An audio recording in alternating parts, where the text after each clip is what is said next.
Saaxiibayaal, muuqaalkeena maanta waxaan kaga hadli doonaa taariikhda maansada Soomaalida.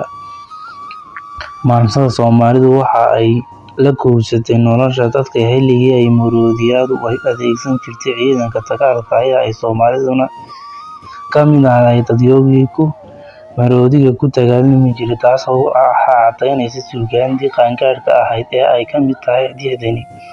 Maroodi cadhoole haddii col la sheego, cadaadda ku meeray, hashii cusub waa tan.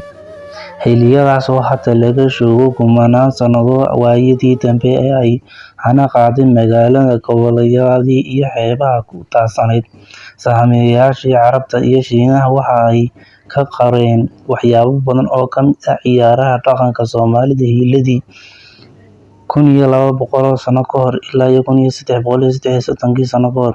Tusaale, ninkii Carabka ahaa ee la odhan jiray Ibnu Battuta ama Cabdullaahi Maxamed Ibnu Battuta, oo noolaa intii u dhaxaysay 1340 ilaa 1369 una dhashay dalka Morocco, waxa uu sheegay inuu kala kulmay magaalooyinka xeebaha badda cas dhalinyaro qurxoon, xidhan oo ciyaaraya dhaqanka iyo bayni-baxda iyo cunidda maansada.